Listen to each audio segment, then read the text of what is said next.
Bonjour à tous, c'est Solène Barbins du DFCO. On va revenir ensemble sur la 14e journée de D1 Arkema. Donc malheureusement, avec mes coéquipières, on n'a pas pu prendre part à cette 14e journée de D1 Arkema parce qu'il y avait un cas de Covid dans notre équipe.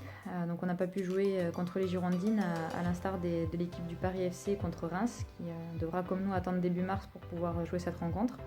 Et donc on a pu mettre à profit ce week-end, d'ailleurs cette semaine d'isolement, pour pouvoir regarder les autres matchs de D1. Et notamment le match de Soyaux contre Issy-les-Moulineaux qui nous intéressait particulièrement parce qu'on jouera Issy-les-Moulineaux ce week-end pour le compte de la 15e journée de D1. Donc la bonne affaire du week-end, elle est à mettre du côté de Soyaux qui a réussi à battre Issy-les-Moulineaux 1-0 et qui se donne 3 points d'avance sur leur concurrent direct en vue du maintien. Donc ça a été un match un petit peu haché où on a senti la pression du résultat final des deux côtés. Finalement, c'est Soyaux qui l'emporte et d'ailleurs, on a bien ressenti le soulagement au moment du coup de sifflet final. Donc félicitations à elle. Je voudrais également saluer le but de Sakina Karchaoui avec l'Olympique Lyonnais qui a permis de remporter un match difficile face à son ancien club du Montpellier Hérault. Voilà, en toute humilité et en toute simplicité. C'est vraiment une joueuse qui montre toute son importance dans un effectif déjà bien rempli. Donc félicitations à elle.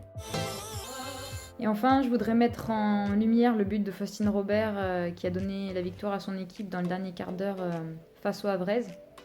Donc Faustine, elle est en train de réaliser une super saison avec déjà 9 buts à son actif et elle continue saison après saison de s'imposer comme une figure incontournable de la D1 Arkema. Donc félicitations à elle et qu'elle continue comme ça. Donc le clin d'œil de la semaine il est pour Sandy Baltimore qui à chaque match continue d'élever encore un peu plus son niveau de jeu. Cette saison, elle est d'ailleurs devenue indispensable au PSG.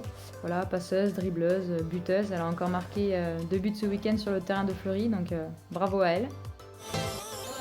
Donc concernant le classement et les résultats du week-end, on retient la victoire du PSG face à Fleury 5-0 qui leur permet de conforter leur place de leader, mais suivi de près par l'Olympique Lyonnais qui a réussi à se défaire difficilement du MHSC 2-1. Donc ça promet un duel de très haut niveau dans un mois entre le leader et son dauphin. Puis ensuite, les Bordelaises qui n'ont pas pu jouer ce week-end, mais qui conservent tout de même une avance confortable sur Montpellier. Donc sur la place qualificative en Ligue des Champions se rapproche. Concernant le milieu de tableau, ça reste serré entre plusieurs équipes, en sachant que certaines d'entre elles ont quelques matchs en retard. Et en ce qui concerne la course au maintien, Soyaux a pris une véritable option, en battant ici les Moulineaux, qui est donc en concurrent direct pour le maintien, et donc la zone de relégation est désormais occupée par ici et Le Havre qui se battront jusqu'au bout pour tenter de rester en D1 Arkema la saison prochaine. Voilà, le débrief de la 14e journée de D1 Arkema est terminé. Je vous souhaite une très bonne semaine et je vous donne rendez-vous samedi sur les terrains.